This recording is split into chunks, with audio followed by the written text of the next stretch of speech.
Bismillahir Rahmanir Rahim. So, in today's lecture, we'll be talking about the concept of quantum numbers. So, quantum numbers, quantum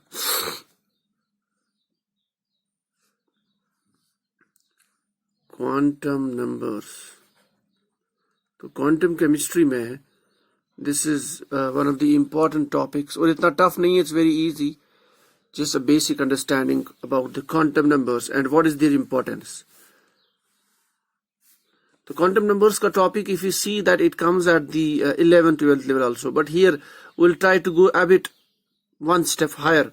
So in quantum numbers, in order to discuss those, I will just go back one step. हमने बोला था in the quantum chemistry, the state of system is designated by a wave function, that is psi. Now that wave function, basically it has two parts, a radial part and an angular part. फिर हमने कहा था when we solve these parts of wave functions, we require certain constants. For radial part, we require constant that is n and l. While as this angular part, we require constant that is l, m.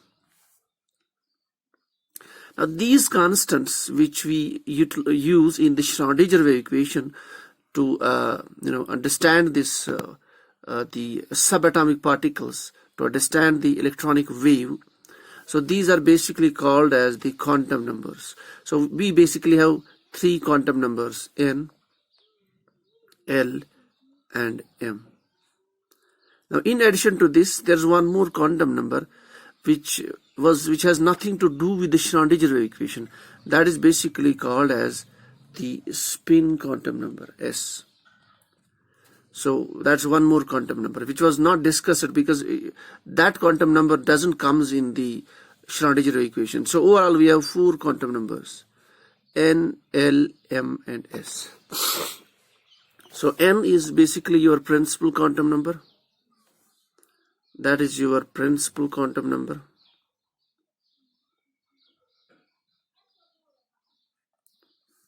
L is your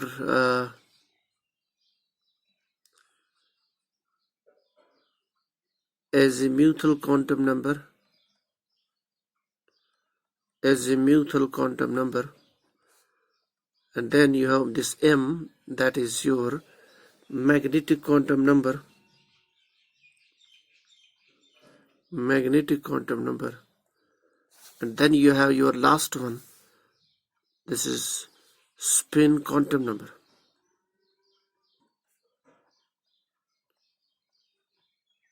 Spin quantum number. So these are the four quantum numbers which we have to discuss. Now, if we talk about the principal quantum number, number one. So number one, that is your principal quantum number. Now, what is this principal quantum number? So in general, that we should say that these four quantum numbers, they are used to understand, or they are used to designate an electron present in an atom. जैसे हमने अभी तक पढ़ा, Schrödinger wave equation is basically that is valid for the atoms like hydrogen, where we have single electron and a single positive charge in the form of nucleus. And then hydrogen-like atoms, we have helium plus, so these are all uni-electronic species. Lithium plus 2, beryllium plus 3, and boron plus 4, and so on. They are all uni-electronic species, so we can use the Schrödinger wave equation. For higher ones, we have to use some approximations, and that is beyond the scope at this level. So if we talk about the principal quantum number, that is n, so what that principal quantum number do? So principal quantum number n. Now this principal quantum number, basically it gives us information about the shells or energy levels. It gives us information about the energy levels. means if we assume that nucleus is always there at the center, positive part, and then electrons are basically the electronic wave functions. The electronic wave, they are basically moving around the nucleus. Now, that means they are basically occupying certain paths. No information about those paths is given by the principal quantum number. That is, so principal quantum number gives us information about the energy levels present in an atom. That's number one. So principal quantum number gives us information about the energy levels present in the atom or shells. So those energy levels we designate by word called as shell also. Okay.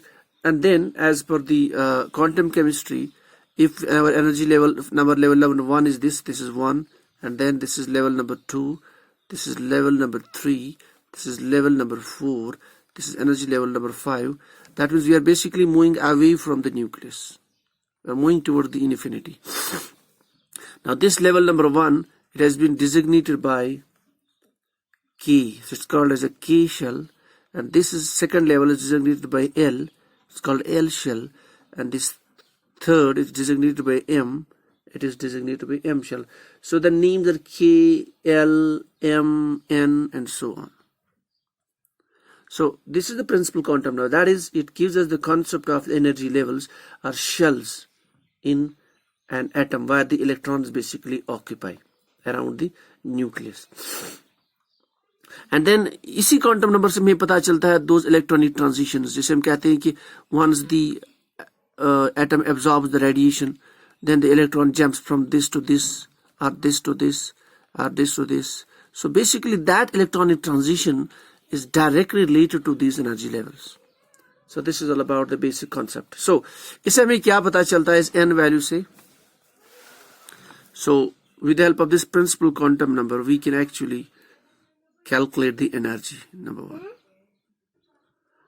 energy के लिए formula ये है that energy of electron in a given energy level or a given shell, that is equivalent to minus 2 pi square m e to the power 4 n square h square. This is 2 pi square is constant. Mass of electron m is the electronic charge raised to the power 4.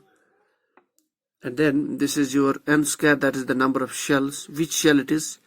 1, 2, 3, 4. You can give the value, and h is the Planck's constant. So you can calculate the energy number 1.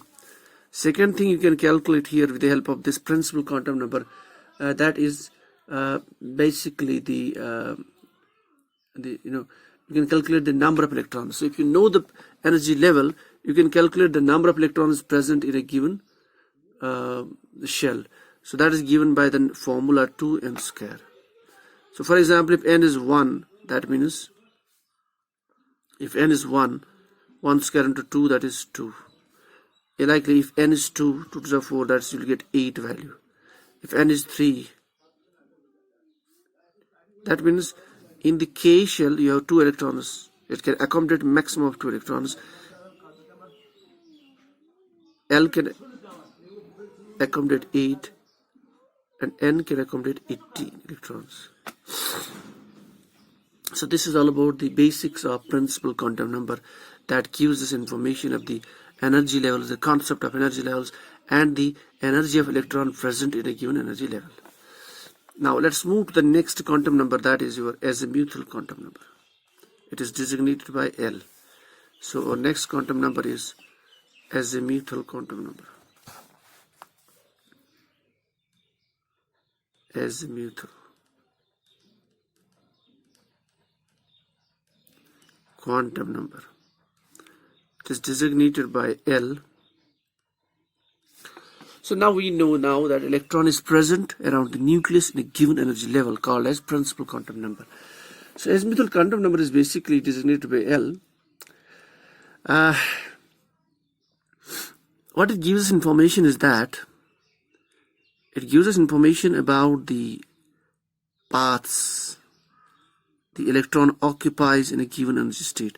Now electron is present in a given energy level called a principal quantum number. Now, within those energy levels, there are basically different paths. There are different sub-energy levels. So, electron is present in which sub-energy level? For example, if we talk about this principal energy, this energy level, that is 1 and this is 2. So, within this, there are sub-energy levels.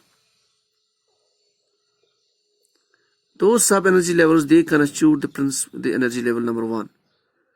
Now, electron is present in which sub-energy level? That is basically the azimuthal quantum number. It's also called as the angular quantum number. So, the quantum number gives information about the sub-energy levels. Sub-energy levels. Or, it's also called as the subshells.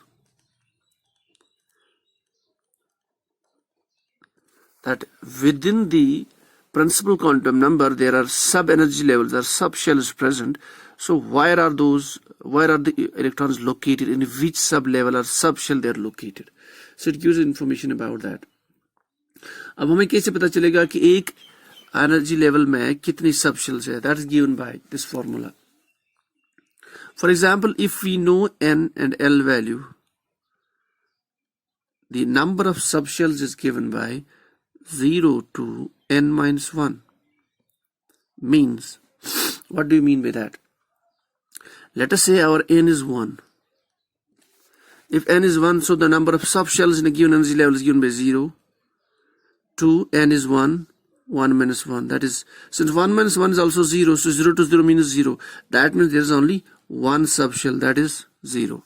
Likely, if it is n is equal to 2, so we can say the formula 0, 2, n is 2, 2 minus 1 is 1, so 0 to 1, that means subshell 0 and subshell 1, so it has two subshells, 0 and 1.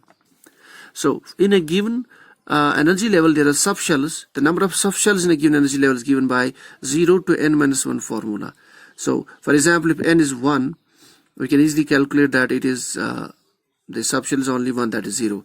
If n is 2, the subshell is 0 and 1. So there are two subshells in a given energy level. So this way you can calculate the number of subshells in a given energy levels. Now what actually this has the physical significance? So now we know how many subshells are there in a given energy level, and those subshells have been given the name. This is S, P, T and F. For example, if your L value, this is L value, this is the name of the subshell. If your L value is 0, your subshell is S. If your L value is 1, your subshell is P. If your L value is 2, your subshell is T. If your L value is 3, your subshell is F. So you can also name those subshells based upon the value of the L you get. If the value of L is 0, the name of subshell is S. If the L value of 1, then the name of subshell is P. So if it is 2, name of subshell is D. If it is 3, name of subshell is F. That means the one closer to the nucleus is S, then followed by P, then followed by D, then followed by F. So F is far away from the nucleus. And then followed by D. So the closer one is S. So within S shell there are subshells, and those subshells they have the names which are designated by S, P, D, F. Fine. Now, उसके बाद, as electron is present in the given subshell, now it is not static. ये रुका हुआ नहीं, it has a motion. So whenever a charged body is a motion, even a non-charged body जिसके पास charge नहीं, उसके पास जब motion होती है, तो हम concept पढ़ा था हमने, that is the linear momentum. एक body move हो रही है along the axis, we say it has a motion associated with that is expressed in terms of by linear momentum. Likely when you have a body moving in the angular way, that is, it's moving around the nucleus in particular orbit, then it has a momentum associated that's called as the angular momentum. So that means each electron has angular momentum when it is present in a given subshell. At that angular momentum also we can calculate with the help of azimuthal quantum number. So that angular momentum is given by L, into L plus 1 h by 2 pi. So that is L into L plus 1 h by 2 pi. For example, if electron is present in the subshell L, then L we can give the value that is if it's present in L is equal to 1. If electron is present in L is equal to 1 or 0, L is equal to 0 means it is present in the S shell. Fine. So we can easily give the value 0 here, that's 0 into 0 plus 1. So that is under root of 1 h by 2 pi. So that is h by 2 pi simply. So you can calculate the orbital, you can calculate the angular momentum also. This is called as the angular momentum of electron in a given energy subshell. So with the help of azimuthal quantum number in nutshell, it gives us concept about the subshells present in a given energy level and how many subshells are there. That's given by the formula 0 to n minus 1. And the names of subshells is as per this table, and it can also help us to calculate the angular momentum. Since the electrons, they are rotating around, the electronic wave functions, they have some motion around the nucleus. So the angular momentum is given by L into L plus 1 h by 2 pi. Of what is the value? That is according to the L value. यहाँ पे substitute the L value and get the angular momentum of an electron in a given subshell. So this is quantum number 2. Now let's move to the quantum number 3. That is magnetic quantum number. So our third is the magnetic quantum number. Magnetic quantum number. It is designated by M value. As the word says, just magnetic. Now, whenever we have whenever we have a charged particle, when it has a motion, that means a charged body has a motion and it generates a magnetic field. Since यहाँ पे हमने बोला था कि electrons are present in subshells or energy levels, so they are charged particles, they have a negative charge. That means they generate the magnetic field. So when electron generates the magnetic field, if we apply an external magnetic field, so in presence of an external magnetic field, let's say it's north-south, a typical bar magnet, and then we have electron present here. So electrons are here, electrons are here. So now they have their magnetic field, and then this is external magnetic field. So when the two magnetic fields come together, then there is some interaction, the repulsion or attraction. So that means the generating magnetic field, due to the flow of electrons, it will interact with the external magnetic field, and that interaction results in giving specific orientation to the electrons. क्या मतलब? Means when the external magnetic field, जब भी it interacts with the magnetic field generated by the electrons, इसकी वजह से they will interact with each other. That means they will attract or repel depending on which direction they have. इससे क्या होता है कि ये जो electrons है in a given subshell, they will occupy. So what they will do, they will adopt certain, or they will occupy certain preferred positions.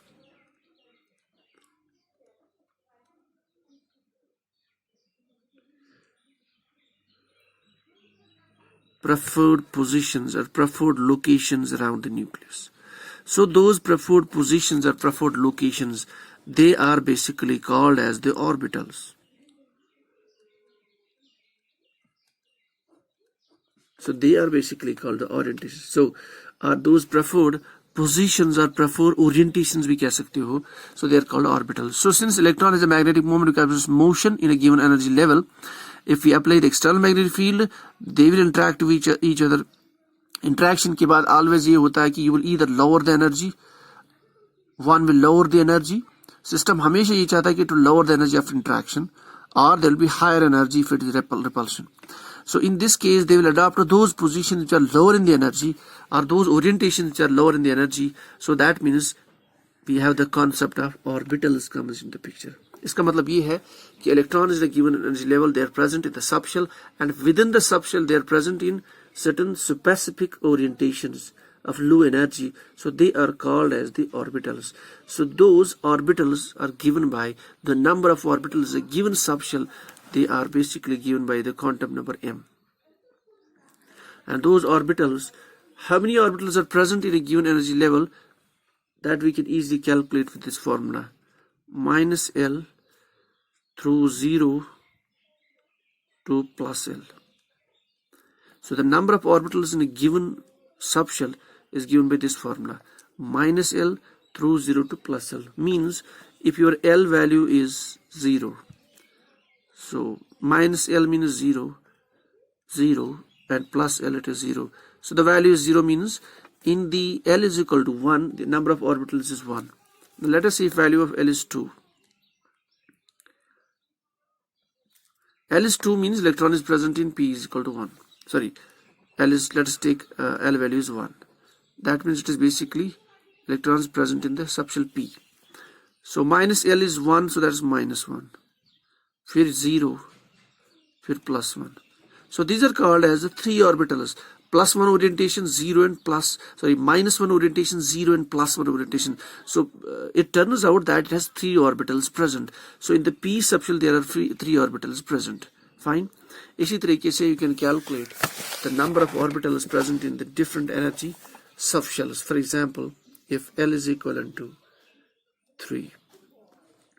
So we can calculate the number of orbitals by this formula. Minus L through 0 to plus L. So 3 minus 3 through 0 to plus 3. Minus से plus 3 तक पहुंचने के लिए we have to do like this. Minus 3, minus 2, minus 1, 0, plus 1, plus 2, and plus 3. So that means how many orbitals are there? 1, 2, 3, 4, 5, 6, 7. So they are basically so you basically have the 7 orbitals in as L is equal to 3. So L is equal to 3 may you have 7 orbitals. So accordingly you can calculate the number of orbitals present in a given subshell. So the magnetic quantum number gives us information about the number of orbitals present in a given subshell given the value by the formula minus L through 0 to plus L. उसके बाद हमारा last quantum number जो है that is spin quantum number. Spin quantum number. Spin quantum number gives us information about the spin of the electron. जो electron होता है इसकी वही spin होती है. That spin is either clockwise, that is it has its spins in the clockwise motion or anti-clockwise spin. दो में से एक spin होती है electrons की when it's present in a given orbital. Means ये आपका nucleus हो गया. This is your energy level designated by KLM, KLMN. Now given within the given energy level there are subshells. Now electron is present in a given subshell whether it is S, P, D, F. Now within that subshell there are orbitals. Now within the orbital the electron is present and an orbital can accommodate the 2 electrons. Remember, so an orbital present in a given subshell can accommodate 2 electrons. Now when it's 2 electrons, that means both will occur. They have the certain spin. That spin can be either clockwise or anti-clockwise. And remember, in an orbital, they will accommodate the electrons always, one with a clockwise spin, one with an anti-clockwise spin. If both the spins are clockwise, that is they are parallel, then the system is not stable. It's highly energetic. There will be repulsion among the electrons. So if they are anti-clockwise, then the system will become stable. So an orbital can accommodate maximum of 2 electrons and each electron has a spin. That spin can be clockwise or anti-clockwise. If it is a clockwise spin, that is this way, so its value is taken to be 1 by 2. So we say S is 1 by 2. If it is anti-clockwise, we say the value of S is minus 1 by 2. That is anti-clockwise spin. It is spinning in an anti-clockwise fashion. So this is all about the spin quantum number. जैसे हमने कहा था, whenever a charged body has a motion, a magnetic angular momentum is associated with that. So हमने कहा था azimuthal quantum number, L into L plus 1, H by 2 pi. Same is the case here. Since a charged body has a spin, electron की orbital में भी spin होती है. That means it has some angular momentum called as spin angular momentum. Spin angular momentum. Now that spin angular momentum is also given by this formula S into S plus 1 under root H by 2 pi. If spin is 1, then you can accordingly calculate this value. So that means there are 2 types of angular momentums. One is the electron present in the orbital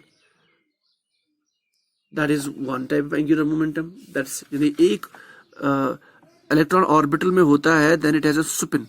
That angular momentum is spin angular momentum. Second, an electron is rotating around the nucleus. There is a motion around the nucleus.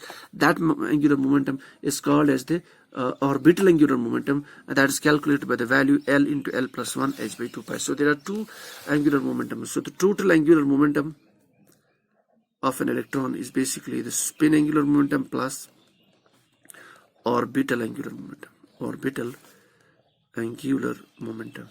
Spin means it is given by s into s plus 1 h by 2 pi, and this orbital angular momentum is given by this formula L into L plus 1 h by 2 pi. This is your azimuthal quantum number, and accordingly you can calculate. So ये जो angular momentum concept है, it is very important in the transition metal chemistry and magnetic chemistry and material chemistry. So ये that you will study in the higher the classes. So this is all about the basics of the quantum numbers and their significance. So in the next class we'll be talking about the shape of the orbitals. So this is all about the lecture. So if you have any questions, दोबारा मैं ये बात बोल रहा हूँ, if any questions, you write down the question on the paper, then send me the snapshot of that question. So I will just, as per the question, I will make a video. I will try to make it 2 minutes, 3 minutes, 4 minutes, and 5 minutes, so their concept gets clear. So this is all about the today's topic in the quantum chemistry.